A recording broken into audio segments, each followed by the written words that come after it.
bajo un cielo tentador. La habichuela que crecía hacia abajo. El pasado otoño me mudé a Puerto Gladius, en Villa Lluviosa. Al principio ayudaba a los musculosos estibadores a clasificar conchas de plata en los muelles, y así fue como conocí al profesor, que había llegado de algún lugar lejano. Como nos llevábamos estupendamente, acepté dejar las caracolas de plata y empezar a trabajar para él. Me encantaba mi nuevo empleo, recopilar muestras de un determinado tipo de sonido en la Bahía Panda. La bahía era la parte más tranquila del puerto, y nadie me molestaba nunca cuando estaba trabajando. El profesor me entregó un extraño artilugio que parecía la oreja de una bestia estrambótica. Cuando yo la introducía en el mar, los sonidos submarinos viajaban hasta mis auriculares, y la caracola de nautilo gigante que llevaba a la espalda otro aparato los identificaba. Los sonidos que interesaban al profesor quedaban además grabados. Mis auriculares descollaban como el copete de una cacatúa. Cuando el mar estaba en calma, yo veía mi reflejo, semejante a un cormorán esbelto y solitario. Mis audioplumas temblaban movidas por la brisa marina. Eran tan sensibles que no se les escapaba ni una ráfaga de viento. La mayor parte del tiempo yo mantenía los ojos cerrados y me concentraba en la música submarina. Al igual que el tallo de las habichuelas de Jack, el cable resbaladizo como un pez se deslizaba entre mis dedos, hundiéndose en el mar, empujando por la corriente hacia las profundidades. En el extremo del mismo, camino del abismo afótico, estaba la oreja de la bestia, solo que ahora Jack se quedaba en la orilla y el tallo de las habichuelas mágicas crecía imparable hacia abajo. De pie, junto a la tranquila bahía, yo escuchaba los susurros del lecho marino, situado a cientos de metros debajo de mí, los chasquidos secos de los tentáculos de las perezosas medusas al golpear los arrecifes de coral, la agitación de los briosos cardúmenes de peces al virar de repente, incluso el suave estallido de una burbuja de aire que tras luchar para escapar por una fisura entre las rocas, terminaba reventando en su apresurado ascenso hacia la superficie. No obstante, todas las tardes, tras haber recogido ese cable, en apariencia interminable, y regresado a la casita a orillas del mar, el profesor sacudía la cabeza, decepcionado conmigo. «Todavía nada», decía suspirando bajo los últimos rayos del sol poniente. «He vagado por todo el mundo sin dar con él. ¿Llegaré a oír alguna vez el delfín cantarín? Las ballenas pueden cantar, pero en las inmediaciones de Villa Lluviosa no hay ballenas». Este era un paraíso para los delfines, que acudían por millares a la bahía todos los años, siguiendo el curso de la cálida corriente Pólex. Ninguno de ellos cantaba. Cielo de cristal. El cielo sobre Villa Lluviosa era un enigma. En ningún otro lugar del mundo verías un cielo así de hermoso, una bóveda celeste cristalina atravesada por innumerables grietecillas diminutas. Esas líneas convertían en un mosaico todos los cuerpos del cielo, tanto en las nubes de un día cubierto como en las escarlatas nubes del alba. Los retazos de color se estiraban y expandían delicadamente con sus bordes desdibujándose en ese firmamento de ensueño. A este fanático espectáculo lo llamaban el cielo de cristal. Se decía que el cielo también tenía que ver con Jack y sus habichuelas. Tras descender con la gallina de los huevos de oro y el arpa parlante, el afortunado joven cortó el tallo con un hacha, y a partir de ese momento se dedicó a vagar disfrazado por el mundo.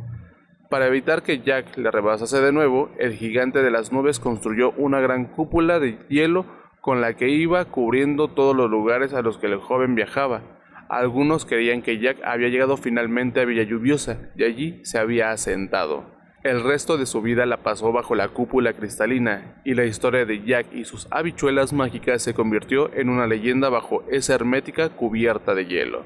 Nadie había visto el mundo que había allende el cielo de cristal. Nubes y estrellas siempre habían sido meras figuras en el mosaico confeccionado por una mano misteriosa allá en lo alto.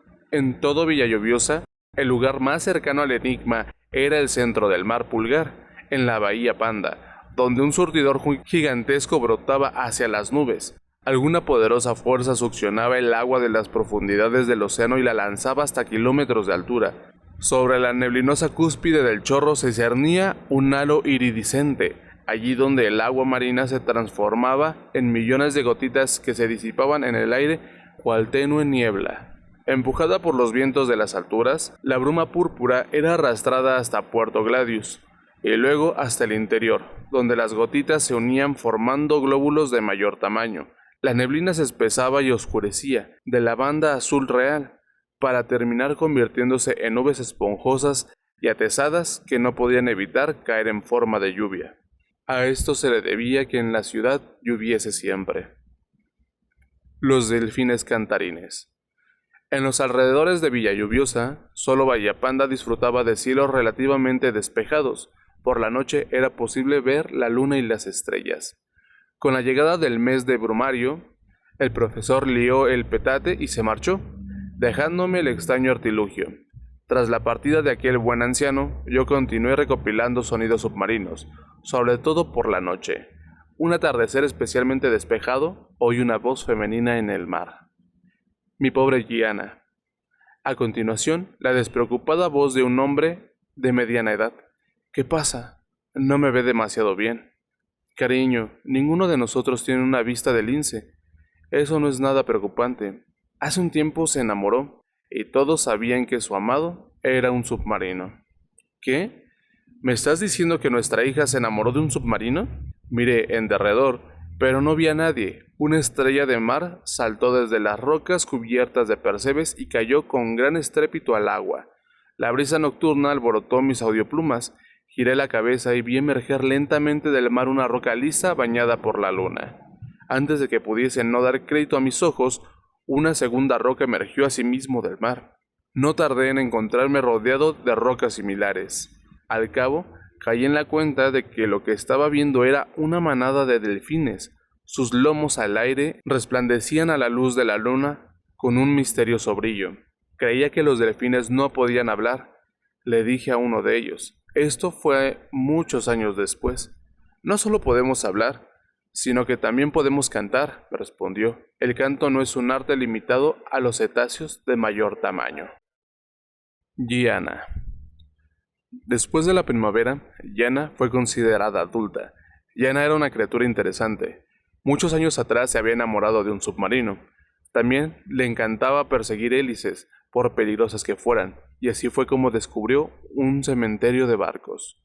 Montones y montones de restos de naufragios. Cuando nos conocimos, siempre me contaba historias sobre sus aventuras, su voz tan jovial como el gorjeo de un pájaro. Algunos yacían sobre el fondo del mar, pero otros todavía se mantenían a flote. Estoy convencida de que se debía a algún tipo de remolino. Te aseguro que mi submarino nunca acabará allí. Ay, había tantísimas naves, todas cubiertas de algas. Era espantoso. Curiosamente, el aparato del profesor no era capaz de registrar las palabras de los delfines. El Nautilo no tenía problemas para grabar otros sonidos. El roce de las escamas de una anguila eléctrica contra la arena, el crujido de los cascarones cuando las tortuguitas nacían, incluso el canto de las ballenas no suponía mayor problema para sus sensibles mecanismos. Sin embargo, las conversaciones de los delfines se le resistían. «Tus plumas no te van a servir de nada», dijo una risueña Gianna mientras golpeaba el agua con la cola. «La máquina no puede oírnos». «Entonces, ¿cómo se oyen entre ustedes? ¿Utilizando el sonar?» «El corazón, tonto». Se carcajeó todavía más fuerte y comenzó a nadar en círculos. «Tú también nos oyes porque escuchas con el corazón». A veces me gustaba sentarme en las rocas del arrecife y contemplar el cielo. En esas ocasiones, Gianna solía acercarse a la Bahía Panda. El resplandor de la luna parecía azúcar glass espolvoreando sobre la espuma marina y las lejanas islas del horizonte.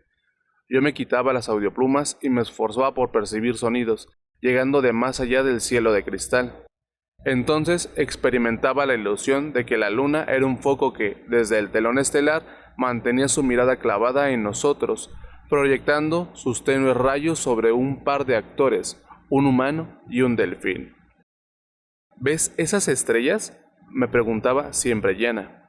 En el centro de la región del cielo situada sobre Villa Lluviosa no había estrellas. La Vía Láctea se interrumpía y era reemplazada por la anárquica sombra. Las estrellas, asustadas por ella al aparecer, se apartaban a un lado. ¿Ves esas estrellas? ¿Las ves? Las estrellas se vislumbran tenues, mortecinas, lejanas, su luz pálida. Ahí, esa es la constelación Delfinus. Gianna continuó hablando para sí misma. Ese fue el abuelo del abuelo del abuelo de mi abuelo. ¿Me estás escuchando? Mira, aunque su luz sea tan débil, cada vez que las veo pienso en la afable sonrisa del abuelo de mi abuelo, incluso aunque nunca lo conocí. Largo tiempo atrás, en la época de los antiguos griegos, Arión, el más grande músico humano, acudió a un lugar llamado Sicilia para una competición musical. En el camino de vuelta, al pobre Arión lo atacaron los piratas, que le vendaron los ojos y le obligaron a caminar por un tablón tendido sobre la borda. Permíteme interpretar una canción más, pidió a sus captores. Cuando estaba suspendido sobre el mar, los piratas accedieron y él se lanzó a rasguear su lira. Como puedes ver, los humanos no siempre han sido tan tontos.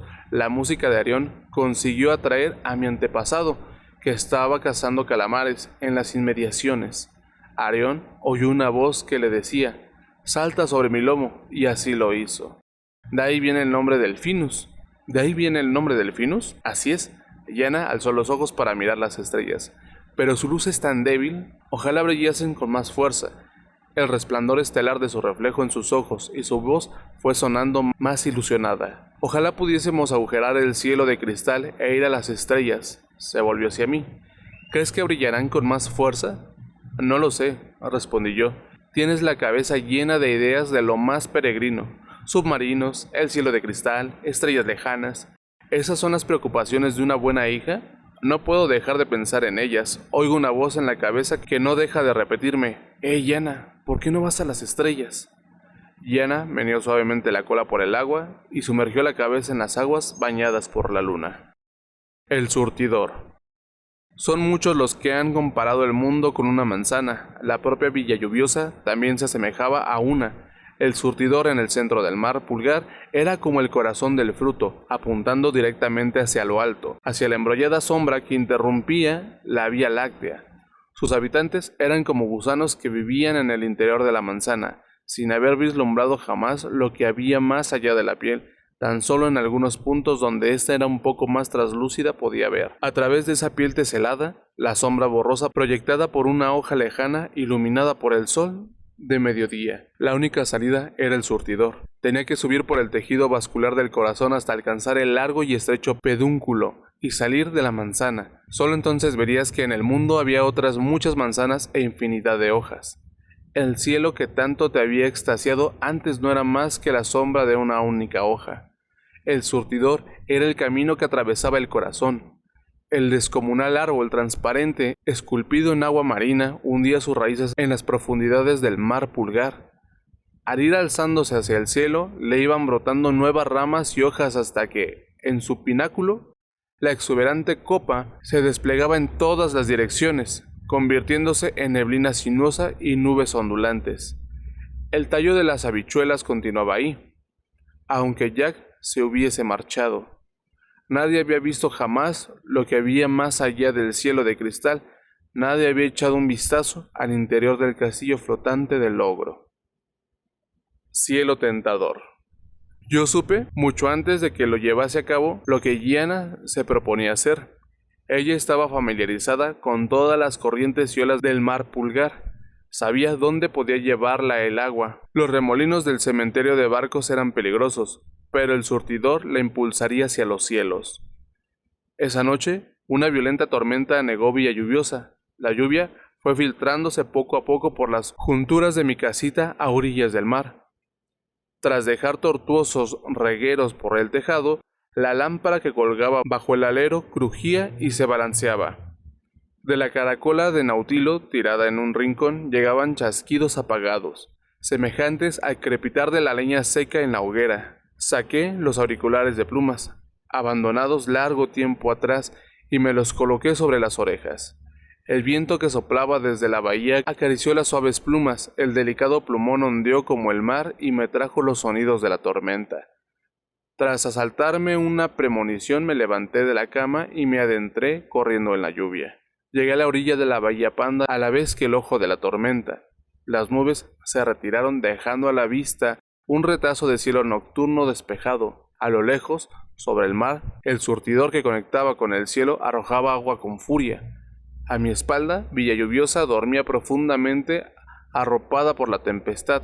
No había ni una luz encendida. Sobre el mar Pulgar, el aire estaba inusitadamente tranquilo. La luna y las estrellas brillaban con delicadeza. ¿Ves esas estrellas? ¿Las ves? Forcé la vista, tratando de vislumbrar el surtidor con mayor nitidez. Bajo la bóveda celeste azul oscuro se habían reunido una multitud de corrientes, como si fuesen otras tantas plantas trepadoras entrecruzándose en su camino ascendente. Las enredaderas acuosas refulgían bajo el resplandor de la luna, y cuando alcanzaban el punto más cercano al cielo, se dispersaban convertidas en millones de misteriosas estrellas titilantes. Fue exactamente igual que aquella noche, tantísimos años atrás, cuando por primera vez yo había oído hablar de los delfines. Mi vista se trabó con los rayos de luna y el telón que cubría el mundo se fue retirando poco a poco. El surtidor se convirtió en el tallo de las habichuelas mágicas, creciendo incontrolablemente, arrojando agua infundida con la fuerza del corazón del océano, echando una rama atrás, frotándose contra el cielo de cristal. Pero su luz es tan débil, ojalá brillase con más fuerza. El rocío de gotitas en lo alto del chorro se desvaneció tragado por las caóticas fauces del centro de la cúpula estelar. Miles de nuevas estrellas nacieron en esa sombra antes de fusionarse en una niebla espesa. Lejos de esa zona de penumbra, las argentas estrellas de Delfinus centellaban con una luz enigmática.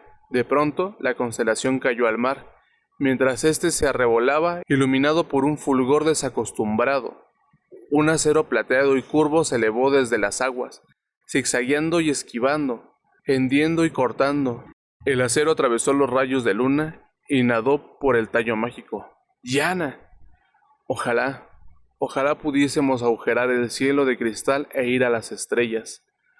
La locuela se disponía a trepar por el tallo de las habichuelas hasta el castillo del ogro, pero si el cielo de cristal era en verdad una cubierta de hielo cuya misión consistía en mantenernos apartados de los secretos del firmamento, ¿cómo podría Gianna alcanzar las estrellas? Mientras remontaba trabajosamente los embravecidos torrentes que surtían desde el corazón del mar Pulgar, su ágil figura solo la vislumbraba de manera intermitente. ¿Se encaramaría por el surtidor kilómetros y kilómetros? ¿Llegaría a ver qué es lo que se encontraba por encima de las nubes? ¿Atravesaría el cielo de cristal y alcanzaría las estrellas? No puedo dejar de pensar en ellas. Oigo una voz en la cabeza que no deja de repetirme: Gianna, ¿por qué no vas a las estrellas? A la postre, el plateado acero se abrió camino por la sedosa luz lunar e, impulsado por las turbulentas corrientes, alcanzó el pináculo del surtidor. Innumerables delfines, más de los que yo nunca había visto en Bahía Panda, asomaron la cabeza por encima del agua, mirando hacia lo alto del chorro de agua. Su agudo parloteo sonaba como el goteo de las estalactitas. Gianna, eres un motivo de orgullo para todos los delfines. La figura argentea salió despedida hacia el cielo, igual que los millones de gotitas que se desperdigaban por él. Flotó por encima de la neblina púrpura y no tardó en desaparecer detrás de las nubes. El tiempo se mantuvo en suspenso durante un prolongado momento, que pasaba pero que no pasaba. El cielo se iluminó de sopetón. Desde lo alto del surtidor llegó un ruido ensordecedor. Innumerables grietas zigzaguearon desde el centro de la bóveda celeste azul oscuro. Viento y estrellas se precipitaron por la perpetua y cayeron hacia el mar. La cúpula continuó rajándose, como si el tallo de las habichuelas estuviese empujando, creciendo, abriéndose camino para adentrarse cada vez más al otro lado de la barrera. Me zumbaban los oídos por el atronador ruido, y tenía los ojos colmados de visiones fantásticas que terminaron por fundirse en un único resplandor enceguecedor. El cielo de cristal se desplomó. Unos momentos después, luna y estrella revelaron su verdadera naturaleza. Yo nunca había imaginado que el inmaculado semblante de la luna estuviera lleno de sombras. Nunca había imaginado que las estrellas fuesen tan brillantes. Y el enigma, ese centro sumido en el caos, también reveló su verdad. Se trataba de un planeta.